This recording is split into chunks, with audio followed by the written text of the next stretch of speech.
Hello दोस्तों, S के electronics work में आपका स्वागत है। दोस्तों कैसे हैं हम सभी, आशा करते हैं कि आप बहुत अच्छे होंगे। देखिए दोस्तों, ये हमारे पास विंडो की पीसीबी आई है रिपेयर होने के लिए, यानी विंडो एसी जो होता है उसके अंदर अब इन्वर्टर मॉडल आ रहे हैं और काफ़ी मतलब हो गए, काफ़ी ठीक ठाक सालों से आ रहे हैं। अब यहाँ पे ये इसकी जैसे आप कह सकते हो ना, इन्वर्टर एसी जो स्प्लिट होता है उसमें एज आउटडोर होती है, तो आउटडोर किस तरह की थे, इंडोर किस तरह से। लेकिन इसमें क्या होता है, ये बैक साइड पे लगी होती है, ये फ्रंट साइड पे। ये जो इसका पैनल होता है ये कम्युनिकेशन का पैनल होता है, जिसे आप एक तरह से इंडोर पीसी भी कह सकते हो। इसमें यहाँ पे दो सेंसर भी लगे होते हैं इस वायर से जुड़े हुए, आप यहाँ पे देख सकते हैं। अभी मैं इसके अंदर कमी बताऊंगा। कमी ये है कि इसका कोई कंप्रेसर नहीं चल रहा, ना इसकी मोटर चल रही, और कोई एरर भी नहीं है। जब भाई कोई एरर नहीं होता, जब थोड़ा सा डिफिकल्ट हो जाता है नए टेक्नीशियन के लिए फॉल्ट निकालना पीसीबी के अंदर। और जब एरर होता है तो दोस्तों उस सेक्शन पे आप काम करके या जैसे भी आप टेस्ट करके उसे रिपेयर कर सकते हैं। अब इसमें प्रॉब्लम क्या है कि कोई एरर नहीं है, लेकिन पीसीबी में कुछ ना कुछ फॉल्ट है। तो चलिए उसे डायग्नोसिस करने की कोशिश करेंगे। सबसे पहले तो इसमें कनेक्ट क्या होता है। जैसे ये पीसीबी है आपकी फ्रंट साइड पे लगती है, इसमें दो कनेक्टर लगे मिलते हैं आपको। ये यहाँ पे आपको आप देख सकते हैं, पीला और हरा तार, ये सप्लाई का वायर होता है जो कि पीसीबी को ऑन करता है। ये हमारे यहाँ पे दो जो ऑप्टो कपलर लगे होते हैं फीडबैक के लिए, ये फीडबैक के लिए यानी कि इस पीसीबी को रन कराने के लिए ये होता है, इस पीसीबी को रन कराने, इससे इसकी सप्लाई आती है। ठीक है, जो कि 12 वोल्ट आती है, 5 वोल्ट वगैरह में रेगुलेटर में कन्वर्ट करके यहाँ पे तब चलती है। अब यहाँ पे हमने फिर इसमें रिएक्टर लगा रखा है, जो कि यहाँ रिएक्टर लगता है। यहाँ पे मेन लाइन है, यहाँ पे न्यूट्रल है और यहाँ पर फेज है। ठीक है, फ्यूज के पास वाला फेज। और यहाँ पर कंप्रेसर कनेक्ट है जो कि ये रखा हुआ है, और यहाँ पर ये यूवीडब्ल्यू वाली मोटर कनेक्टेड है जो कि यहाँ लगी हुई है। तो चलिए पीसीबी को ऑन करते हैं, तो हम यहाँ पे देखेंगे कि क्या एरर है। तो हमने पीसीबी को ऑन किया, तो इसने वहाँ पे कम्युनिकेट करने की कोशिश करी, और वहाँ पे लाइट जो ब्लिंक होने लगी, और फ्रंट साइड पे कोई भी डिस्प्ले में एरर नहीं है। अगर देखो कोई सेंसर का एरर होता है तो चलिए मैं आपको बताता हूँ सेंसर का एरर इसमें आता कैसे है। अब यहाँ पे हमारे दो सेंसर लगे हैं, CS03 के CS02 के। तो मैं इसको यहाँ पे निकाल देता हूँ। देखो अब यहाँ पे CH02 का, CH03 का, इस तरह से एरर ना आना शुरू हो जाएगा। तो ये जो हमारा यहाँ पे एरर आने लगा, ये सेंसर का, ये जो फ्रंट साइड पे सेंसर लगेंगे। अगर हम इन सेंसर को लगा दें तो ये हमारा वापसी हो जा रहा है। अब देख लो यहाँ पे। अब मैं यहाँ पे अगर आउटडोर मतलब एक तरह से दूसरी पीसीबी का अगर सेंसर यहाँ पे से निकालता हूँ, तो पहले मैं एक सेंसर निकालता हूँ। तो देखो दोस्तों, अब इसका भी एरर यहाँ पे थोड़ी देर में शो होना शुरू हो जाएगा, क्योंकि देखो इसने यहाँ पे एरर देना कर दिया शुरू, 41, CH41। ठीक है, तो इसका भी सेंसर का दिक्कत नहीं है इसमें। अब मैं दूसरे सेंसर निकालता हूँ, देखो नॉर्मल कंडीशन में आ जाएगी अब पीसीबी हमारी। ये थोड़ा सा आने में टाइम लगता है, 24 आ गया। अब यहाँ पे मैं और सेंसर भी निकालता हूँ। इससे ये आपको डायग्नोसिस हो जाएगा कि हमारे सेंसर का फॉल्ट नहीं है। ये स्टेप बाय स्टेप आपको सिखा रहा हूँ। ठीक है, अब वे वाले सेंसर निकल गए, देखो उनका भी एरर आ जाएगा। अब CH45 आ रहा है, CH45 और 44 दोनों आएंगे। देखो 44 CH, अब CH45, यहाँ पे 44 एक बार, और यहाँ पे 45 आ सकता है। देखो 44 45, पहले 45 आया था फिर 44। इसका मतलब ये सेंसर और ये दो सेंसर, सेंसर हमारे बिल्कुल परफेक्ट है, सेंसर की हमारी दिक्कत नहीं, क्योंकि सेंसर का इसमें एरर है डायग्नोसिस करने के लिए, और इसकी वैल्यू शिफ्ट लो पे होती। तो दोस्तों हमारा यहाँ पे टेम्परेचर जैसे हम कम करते हैं ना, तो कम करने पे भी कंप्रेसर चलना चाहिए था। अब यहाँ पे आप देखेंगे तो दोस्तों एरर मैं आपको दिखा देता हूँ, एरर है कहाँ पे। आप यहाँ पे देखेंगे जो आउटडोर की पीसीबी मतलब दूसरी जो पीसीबी है बी टाइप, उसमें देखिए 5 टाइम जो है ब्लिंक हो रहा है। यहाँ पे आप देखें रुकेगी, अब रुक गई, देखो 1 2 3 4 5, ये ब्लिंक हुआ फिर चला गया। अब यहाँ पे आपको देखो एक चीज़ दिखाता हूँ। यहाँ पे जैसे मैं अगर इस कनेक्टर को निकालता हूँ, ये देखो मैंने इस कनेक्टर को निकाल दिया। इस कनेक्टर को निकालने के बाद आप देखेंगे पीसी बिल्कुल बंद हो गई। ठीक है, इसका मतलब क्या हुआ, इसकी जो सप्लाई है वो कट हो गई है। इस कनेक्टर को मैं वापसी लगा देता हूँ, ये मैंने वापसी लगा दिया, ये मैंने वापसी लगा दिया। ठीक है, पीसीबी ऑन हो गई, सप्लाई का है, और ये हमारी कम्युनिकेशन का है। तो दोस्तों अगर हमारे यहाँ से कम्युनिकेशन मैच नहीं होता तो भी इसके अंदर एरर आ जाएगा थोड़ी देर बाद, 3 से 4 मिनट बाद। अब इसमें 3 मिनट बाद चला लो, 5 मिनट बाद चला लो, कम से कम भी 4 साढ़े 4 मिनट की हमारी वीडियो भी हो गई, लेकिन इसके अंदर अभी कंप्रेसर नहीं चला।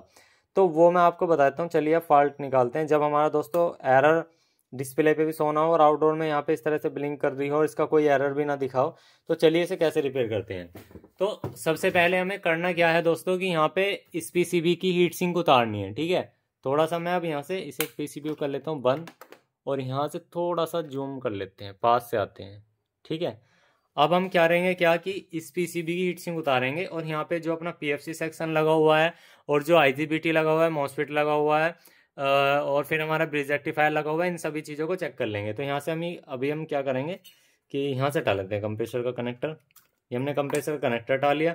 भाई अगर मान लीजिए हमारे कंप्रेसर में दिक्कत है तो मोटर तो चलती, मोटर भी ख़राब नहीं है भाई, सारी चीज़ ओके हैं हमारी। तो यहाँ से हम क्या करेंगे, पीसीबी को बैक साइड से कर लेते हैं, पीसीबी को ऐसे लेटा लेते हैं, ठीक है। अब यहाँ पे सारे पेज खोलते हैं और आपको स्टेप बाय स्टेप समझाते हैं इसमें फॉल्ट आता क्या है। कस्टमर ने पहले देखो खोल रखी होगी है शायद, ये पेज जो है थोड़ा ज़्यादा टाइट नहीं है, मतलब नॉर्मल है, जैसे होने चाहिए ऐसे नहीं है, ठीक है। क्योंकि कस्टमर क्या होता है आजकल खोल करके लाते हैं, खुद ही एक्सपेरिमेंट करते हैं। तो चलिए भाई हम खोल लेते हैं सारे पेज। यहाँ पे कस्टमर ने कहा कि ये कहीं पे पहले ठीक कराई थी, मैक गाजियाबाद, ठीक है। तो वहाँ से ये 2-3 दिन ही चली है, उसके बाद ये फिर से बंद होगी। तो चलिए हम देखेंगे किस वजह से हुई है बंद। और मैं यहाँ पे चिट भी लगी हुई दिखा देता हूँ, हीटसिंक पे शायद चिट लग रही होगी। इसमें पहले CH02 का था, चलो कोई बात नहीं, मैं बता दूंगा आपको। ये देख सकते हैं, ये रहा, इस पर चिट लगी हुई थी मैक 19/4/2025 में, कुछ दिन ही चली, फिर ये उन्होंने रखी भी, उन पे हो नहीं पाई, जैसे भी हुआ वो हमें नहीं पता। अब हम इसको टेस्ट करते हैं स्टेप बाय स्टेप। तो चलिए अब यहाँ पे हमने ले लिया मल्टीमीटर। अब ऐसी कंडीशन में दोस्तों जिस चीज़ों का एरर नहीं आता मैं आपको बता देता हूँ। दोस्तों देखो हमारे यहाँ पे इसमें ये 4 चीज़ें लगी हुई हैं। सबसे पहले ब्रिज रेक्टिफायर लगा हुआ है, उसके बाद जो हमारा यहाँ पे लगा हुआ है शॉर्ट की डायोड लगा हुआ है, और उसके बाद जो हमारा लगा हुआ है IGBT, ठीक है। IGBT 2 की भी यहाँ पे दे रखी है गेट ड्राइव बनाने की, लेकिन इसमें लगा हुआ नहीं है क्योंकि यहाँ पे IC के लिए जगह दे रखी है, पर उससे कोई दिक्कत नहीं, वो ऐसे एरिया में है जहाँ पे बहुत ज़्यादा लो वोल्टेज आते हैं, लेकिन अभी ऐसी दिक्कत नहीं है। अब एक यहाँ पे हमारा लगा हुआ है IPM। IPM में अगर कोई दिक्कत आती है, इसकी ड्राइव में दिक्कत आती है, तो दोस्तों यहाँ से हमारा कोई भी एरर होगा तो डायग्नोसिस करके डिस्प्ले पे दे देगा, और हमारा इस डिस्प्ले पे एरर आ जाएगा, यहाँ पे हमारा एरर आ जाएगा। अगर IGBT में कोई दिक्कत हो तो PFC सेक्शन का एरर आएगा, तो PFC सेक्शन पे यहाँ पे डायग्नोसिस करके शंट रजिस्टर लगी होती है, इसका एरर आ जाता है, ठीक है। शॉर्ट की डायोड में अगर कोई प्रॉब्लम आती है तो दोस्तों तब भी इसका एरर बन जाएगा। लेकिन अगर यहाँ पे ये जो हमारा ब्रिज रेक्टिफायर लगा हुआ है, अगर इसमें कोई एरर आता है, मतलब ये शॉर्ट होता है या दिक्कत आती है, तो इसका कोई भी एरर नहीं होगा, ठीक है। अगर हमारे यहाँ पे आगे की तरफ फुल शॉर्टिंग होगी इन कैपेसिटर में, या आगे की तरफ ऐसी शॉर्टिंग होगी जो नेसेसरी है, इसका कोई एरर नहीं बना हुआ है, तब भी हमारा वहाँ पे एरर नहीं आएगा और हमारी पीसीबी डेड हो जाएगी। क्योंकि इस कंडीशन में देखो मैं आपको बताता हूँ होता क्या है। इस कंडीशन में इस पीसीबी में क्या है कि जैसे आप इसमें इधर से लाइन गुजारोगे, तो लाइन गुजारने से ही पहले यहाँ पे न्यूट्रल फेज आकर के इस वाले ब्रिज रेक्टिफायर पे, छोटा सा ब्रिज रेक्टिफायर है, तो यहाँ पे ये जो आईसी लगी हुई है ना, ये आईसी जो लगी हुई है, मैं इसका नंबर भी बता देता हूँ। यहाँ पे 3A155D इस आईसी का नंबर है, ये इस आईसी का। ये आईसी इसको क्या करती है, यहाँ से ये एसएमपीएस लगा हुआ है, एसएमपीएस से यहाँ पे 5 वोल्ट और 12 वोल्ट बनाती है, जो कि पीसीबी को ऑन करती है। इस पीसीबी में माइक्रो कंट्रोलर को ऑन कर देती है, और अपनी ये जो फ्रंट साइड पे पैनल पे आईसी लगी हुई है, ये लगा हुआ है, इसको ऑन कर देती है। तो इसमें होता क्या है, जैसे आप इसमें लाइन देते हो बिजली की, तो तुरंत ही यहाँ पे सप्लाई ऑन हो जाती है। लेकिन आगे सप्लाई जाने के लिए यहाँ पे क्या है, वो स्विचिंग कराता है इस कॉइल द्वारा, ठीक है। इस कॉइल द्वारा स्विचिंग कराती है ये जो आपकी सप्लाई है यहाँ से आईसी प्रोग्रामिंग करके। अब वो तब कराती है आगे की तरफ जब हमारी दोस्तों यहाँ से कम्युनिकेशन पास होगा कि हाँ भैया कंप्रेसर चलाना है। अब जब कंप्रेसर चलाने के लिए हमारा कम्युनिकेशन यहाँ से पास होता है, तुरंत हमारी इस तरह से हल्की हल्की सी ब्लिंक करती रहती है, इस तरह से हल्की हल्की सी ब्लिंक, इस तरह से, तो कम्युनिकेशन सही पास हो रहा है। अगर ये इस तरह से ब्लिंक कर रही है, बंद होकर चालू हो रही है, तो एरर है हमारी। अब वहाँ पे हम वो सारी चीज़ों को फाइंड करेंगे। तो सबसे पहले हमें करना क्या है कि यहाँ पे इसका कम्युनिकेशन का तार हटा लेना है। ये हमें कम्युनिकेशन का तार हटाया हमने, और यहाँ पर इसको हमने लगा दिया। अब हम यहाँ पे देखेंगे कि ये कम्युनिकेशन पास कर रहा है या नहीं कर रहा है इधर जाने के लिए। तो आपको देखना है कि यहाँ पर जो लाइट है, मैं थोड़ी सी यहाँ से ऊपर से कुछ लाइटों को बंद करता हूँ जिससे कि आपको सही दिखे। अब यहाँ पर एक छोटी सी लाइट है, आपको ये ध्यान देना है कि हमारा जैसे हम इसको लगाते हैं कि 1-2 सेकंड के लिए कम्युनिकेट होता है नहीं होता है। क्योंकि अगर कम्युनिकेट की में भी दिक्कत होगी तब भी यहाँ पे कुछ ऐसा एरर बन सकता है कि बिल्कुल कम्युनिकेशन ना हो तो एरर बनता है, अगर कुछ % हो रहा हो, कुछ नहीं हो रहा हो, तब एरर नहीं आता। तो चलिए सबसे पहले करते हैं पीसीबी ऑन। तो यहाँ से भाई पहले इस पे से हटा लेंगे, इसके नीचे कोई भी एक पेपर रख लेंगे। ये हमने यहाँ रख लिया जी पेपर, ठीक है। पीसीबी को करते हैं ऑन।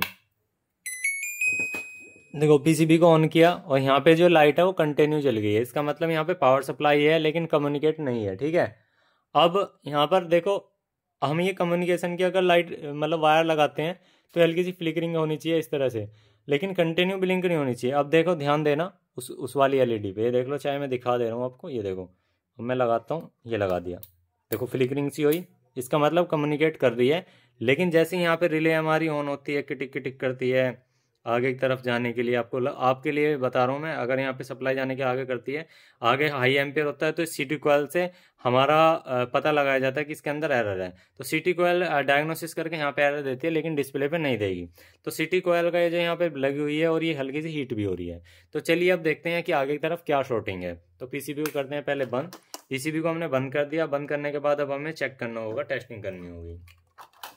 तो यहाँ पर हमें सबसे पहले क्या करना है, मल्टीमीटर लेना है। देखो पीसीबी इंस्टेंट बंद हो जा रही है, इसका मतलब कैपेसिटर हमारा चार्ज नहीं हो रहा है, आगे की तरफ लाइन नहीं जा रही। तो हमने यहाँ से ले लिया भाई ये मल्टीमीटर।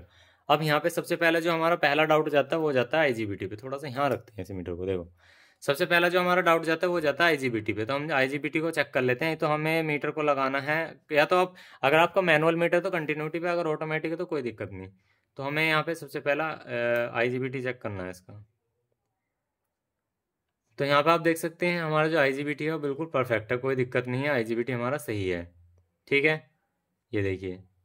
उसके बाद में हम इसकी पिनों को आपस में ऐसे टच करके छोड़ दें, क्योंकि ऐसा होता है जब हमारा ऑटोमेटिक मीटर चलता है ना, तो वो सारी जगह पे टेस्ट करता है, एसी डीसी सारी। इसमें एक सेकंड के लिए वोल्टेज था, अगर इसके गेट पे कुछ वोल्टेज आएगा और वहाँ पे चार्ज होकर यहाँ पे चलेगा, जैसे हम पीसीबी को ऑन करेंगे तो होगा क्या, तुरंत ही हमारे पीसीबी का आईजीबीटी उड़ जाएगा और आपको दिक्कत आ जाएगी। इसलिए इस तरह से पिनों को टच करके छोड़ दें।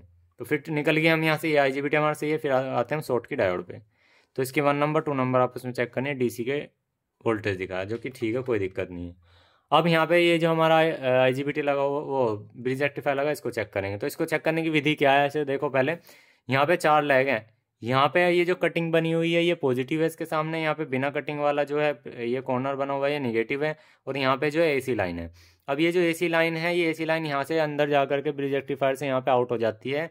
यहाँ पे निगेटिव आउट, यहाँ पॉजिटिव आउट, ये निगेटिव पॉजिटिव आउट हो जाता है यहाँ पर। आप यहाँ पे देख सकते हैं इसके आसपास थोड़ा सा काला सा भी हो रहा है। तो हमें क्या करना है, पहले ये जो ब्लैक वाले से 1 नंबर से 2 3 4 ऐसे चेक करनी है। तो देखते हैं, कोई शॉर्टिंग नहीं है, शॉर्टिंग नहीं है, शॉर्टिंग नहीं है।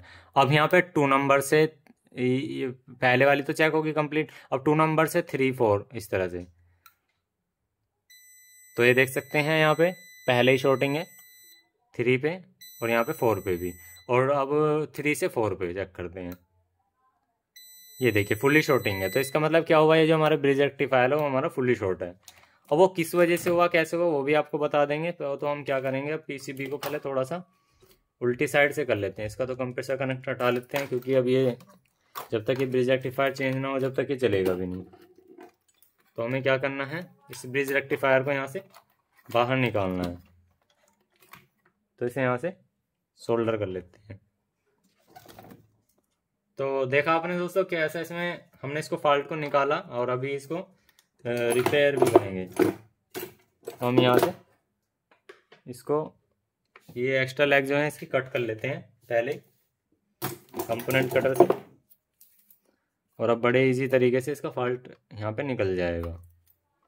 देखो अभी इसमें कुछ भी रिप्लेस हुआ नहीं है पीसी में, सिर्फ उन भैया ने 1500 रुपये पता किस चीज़ के लिए थे, एक वायर टूटा हुआ था सिर्फ इसमें। बात उसकी नहीं होती है दोस्तों, अगर आपका ज़्यादा काम है पीसी में, थोड़ा अगर बहुत छोटा काम है तो भाई उसके कम पैसे लो, ऐसा नहीं होता। ये वाला डायलॉग मत मारो कि मतलब हथौड़ा मारना कहाँ पे है, ऐसे नहीं होता भाई। जो पीसीबी जो टेक्नीशियन लेकर आ रहा है ना, वो भी भाई मेहनत करके लेकर आ रहा है, आपसे ज़्यादा वो मेहनत कर रहा है। ठीक है,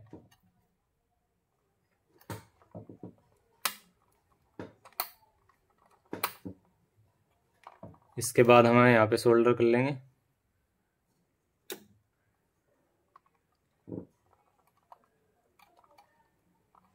इस पे लैकर लगा होता है, लैकर यानी कि एक तरह से कोटिंग लगी होती है, इसलिए थोड़ा टाइट निकलता है। सोल्डर इस पे टाइट होता है, पर अपना सोल्डर जमाना है आपको इस पे, जो कंपनी से सोल्डर लगा हुआ है उस पर ही आयरन नहीं चलाना। उससे क्या होगा कि आपका प्रिंट खराब नहीं होगा।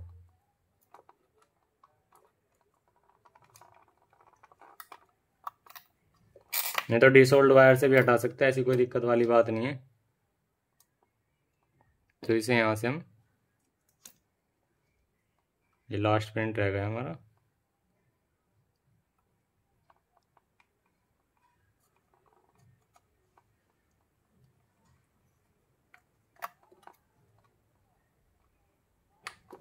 ये देखिए मैं यहाँ से ब्रिज रेक्टिफायर को बाहर निकाल दिया।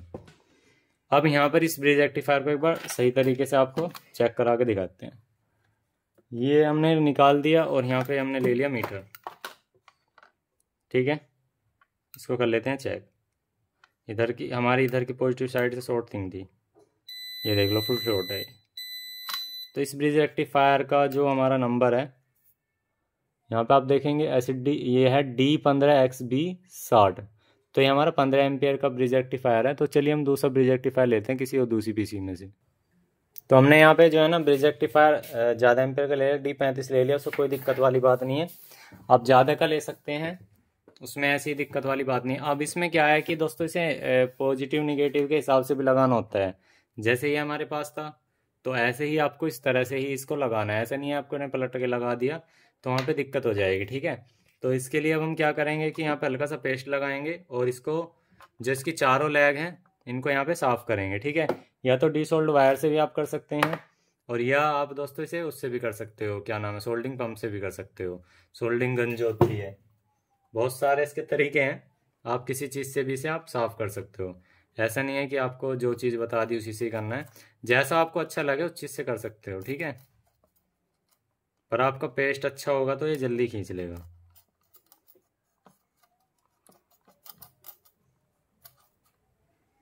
ठीक है, इसको यहाँ से साफ कर लेंगे। सिंगल प्रिंट पीसीबी है ये, मतलब है तो डुअल की तरह ही, लेकिन जहाँ कहीं कहीं पे सिंगल प्रिंट होती है, कहीं कहीं पे डबल प्रिंट होती है। तो हम इसे यहाँ से साफ कर लेंगे। अब दोस्तों मैं आपको बता देता हूँ ये खराब क्यों हुआ है इसके अंदर। अब होता क्या है, जब भी आपके पास कोई पीसीबी रिपेयर होने के लिए आए, मान लीजिए आपने कोई हीट सिंक खोली, ठीक है। हीट सिंक खोलने के बाद आप क्या करते हो कि उसमें उसे पेच कस के ऐसे दे देते हो, लेकिन ऐसा कभी भी आपको नहीं करना है। उसमें करना क्या है, जब भी आप किसी को ऐसे करके दो तो दोस्तों वहाँ पे हीट कंपाउंड जरूर लगाएं। उससे आपका फ़ायदा ये है कि वहाँ पे जो फिर कंपोनेंट लगा हुआ है वो कंपोनेंट ख़राब नहीं होगा। क्योंकि हीट कंपाउंड से होता क्या है, हीट सिंक जो है वो बिल्कुल सही एब्जॉर्ब कर लेती है, हीटिंग जो है वो सही एब्जॉर्ब करती है हीट सिंक जो हीट कंपाउंड लगने के बाद, क्योंकि वो इस पर बिल्कुल सही तरीके से कनेक्ट हो जाता है। उससे ये फ़ायदा होता है और मैं वो चीज़ करके देता हूँ, अभी आपको दिखाऊंगा। और हीट कंपाउंड भी 2-3 तरह के होते हैं। अगर आपने लोकल लगा दिया तब भी दिक्कत, और आपने ना लगाया तब भी दिक्कत, ठीक है। तो ये हमारा यहाँ पे पिन तो खुल गई है। और देखो ये है हीट कंपाउंड, इसमें कोई भी लिक्विड नहीं आना चाहिए। देखो मैं दिखा देता हूँ, यहाँ पे कोई लिक्विड नहीं आना चाहिए। तो ये हीट कंपाउंड आपका अच्छा है। मैं नहीं कहता कि आप मैक्सटेक का लो या किसी भी कंपनी का लो, ऐसे कोई सी भी लो, उससे दिक्कत नहीं है, ठीक है। ठीक है, अब ये सही आ रहा है यहाँ पे। अब यहाँ पे इसको हम इस तरह से करेंगे और यहाँ पर आपको देख लेना है नेगेटिव पॉजिटिव किधर है। तो यहाँ पे पॉजिटिव लिखा हुआ है और पॉजिटिव हमारा कैपेसिटर की तरफ भी जा रहा है। तो हमें यहाँ पे इस तरह से लगाना है, क्योंकि हमारा हीट सिंक इधर से कसी जाएगी इस पर। तो यहाँ पर हमें इसको इस तरह से फिट कर देना है। ये हमें फिट कर लेना है, यहाँ से फिट हो जाएगा। 1-2 पिन थोड़ी सी ऊपर नीचे, हल्की हल्की सी ऊपर नीचे है, कोई दिक्कत वाली बात नहीं है इससे। यहाँ पे हम इसे सेट कर लेंगे, ठीक है। अब इसको पहले के पहले ही आपको इस तरह से सेट कर लेना है जो कि हीट सिंक पे प्रॉपर आए, ठीक है। थोड़ा बहुत लैग में एडजस्टमेंट हो जाएगा। अब देखो सही आ गए हैं, ठीक है। थोड़ा सा ऊपर कर लेंगे, चाहें तो आप इस पे पहले के पहले ही हीट सिंक लगा सकते हैं। चलिए मैं हीट सिंक लगानी पड़ेगी, क्योंकि इससे होता क्या है, देखो मान लो कि आपने पहले हीट सिंक नहीं लगाई, आपने कंपोनेंट कस दिया, तो वहाँ पे होगा क्या कि जो आपका कंपोनेंट है ना, वो जब पेच लगाएंगे तो वो खिसक जाएगा अपनी जगह से, तो वहाँ पे प्रिंट फटने की भी शिकायत हो सकती है, ठीक है। और इन दोनों पे मैंने क्यों नहीं लगाया, हल्का सा लगाता हूँ, कोई दिक्कत नहीं है, क्योंकि इस पर जो हीट कंपाउंड वाला पेपर होता है वो ऑलरेडी लगा हुआ है। इनके लिए कोई ऐसा पेपर बना हुआ नहीं है अभी, आईपीएम के लिए और उसके लिए।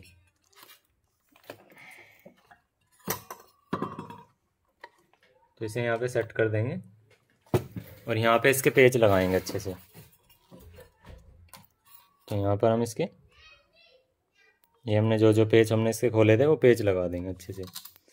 क्योंकि दोस्तों मैं बताता हूँ, जब ये अगर मान लो कोई पेज भी लगाया कस के नहीं लगाओगे तब भी दिक्कत आएगी।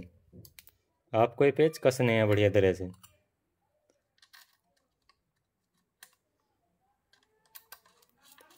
ये हम यहाँ पे अच्छे से कसेंगे, क्योंकि इसमें IGBT और IPM देखो मेन तो सारी चीज़ें हैं अलग इसके अंदर। ऐसे नहीं है कि ये मेन नहीं है तो इसका ढीला छोड़ दो या छोड़ दो, ऐसा कुछ नहीं है दोस्तों। जो चीज़ कंपनी ने लगा के दी है वो सारी चीज़ इसके अंदर मेन होती है, ठीक है। ये चीज़ें आपको याद रखनी है। ये हमने यहाँ पे कस दिया, इसको अपने उससे भी कस देंगे अच्छे से।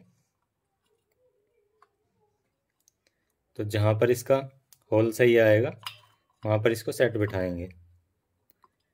ये देखो यहाँ सेट, यहाँ आ रहा है ये सेट, ठीक है जी। अब इसको यहाँ पे पेच कस देंगे ये, क्योंकि पहले आपको पेच कसने का बहुत बड़ा फ़ायदा है, वो हीट सिंक पे प्रॉपर बैठ जाएगा पहले। दोस्तों हमारी वीडियो लंबी तो होती हैं पर लेकिन आपको बिल्कुल रियल दिखाया जाएगा, क्योंकि यहाँ इंस्टीट्यूट नहीं है, यहाँ कस्टमर लेके आता है फॉल्ट। हम नहीं बनाते अपने पास से फॉल्ट, कस्टमर लेके आता है। और आपने PCB की कंडीशन देख भी ली होगी कैसी थी कैसी ना, ठीक है।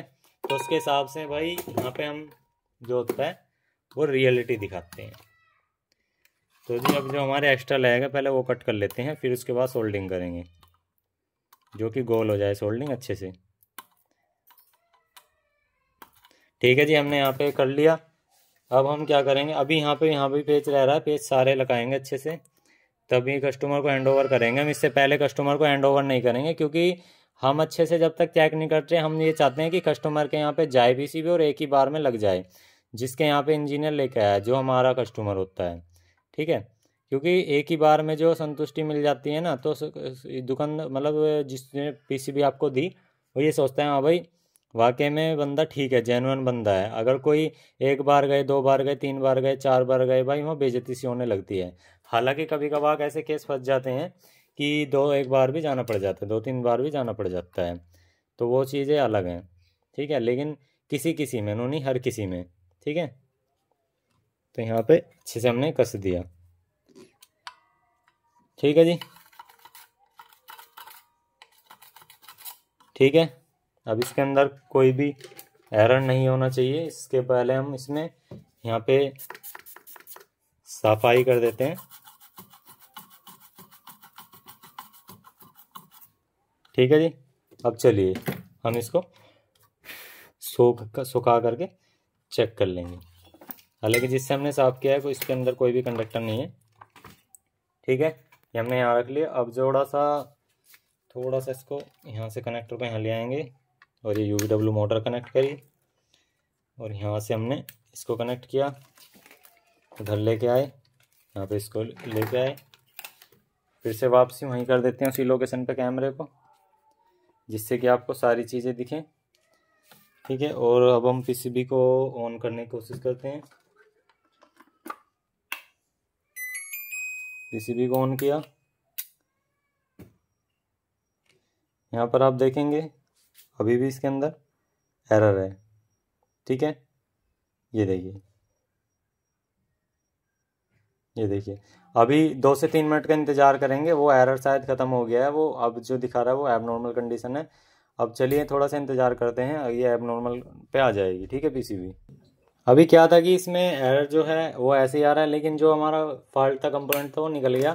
अब इसमें हमें IPM चेक करना है। IPM चेक करने के लिए क्या करेंगे कि यहाँ से इसको हटा लेते हैं और हमें इसको भी हटा लेना है। अब IPM चेक करने के लिए क्या होता है, UVW से हमारी जो वोल्टेज है, मेन वोल्टेज, वो चेक करते हैं।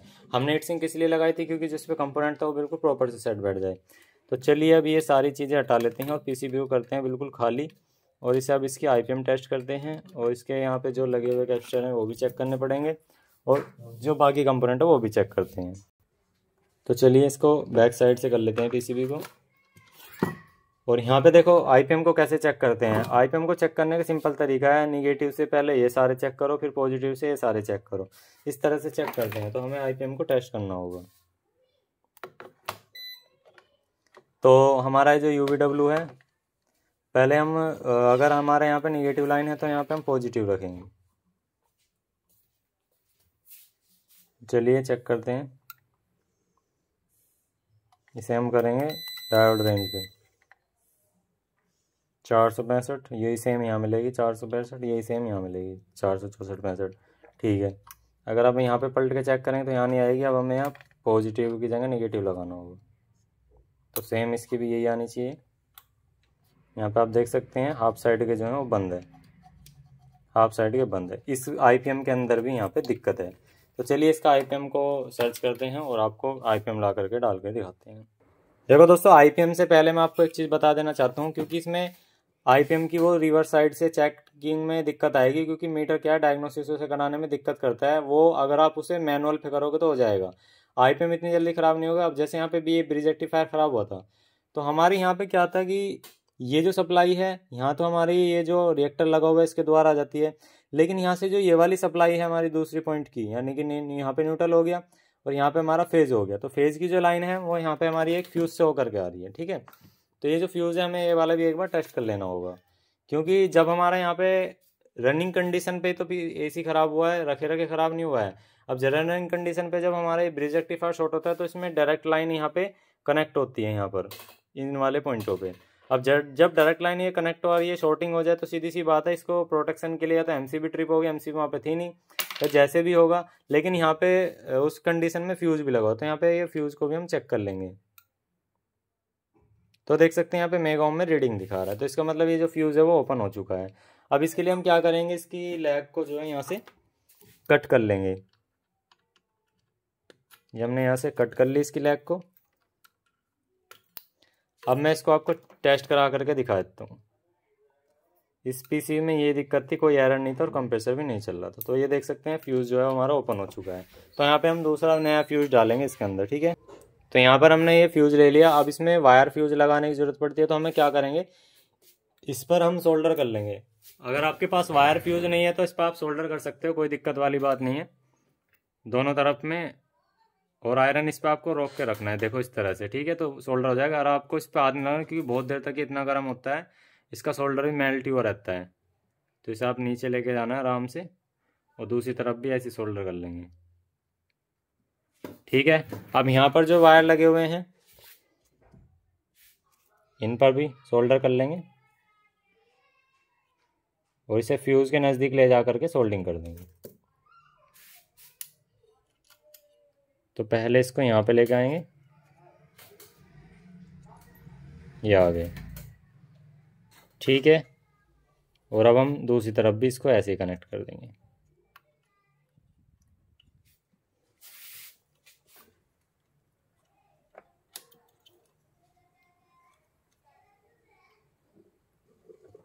तो यहाँ पर हमारा जो फ्यूज़ है वो लग चुका है बढ़िया तरीके से। ठीक है, कोई दिक्कत नहीं है। और फिर से वही अब प्रोसेस करेंगे जैसे हमने पहले टेस्ट किया था। सेंसर लगे हुए हैं और यहाँ पर हमारा ये लगा हुआ है और मोटर लगाएंगे। ठीक है, यहाँ पे कंप्रेसर लगाएंगे और इसको टेस्ट करेंगे। टेस्ट इसे डायरेक्ट ही करेंगे।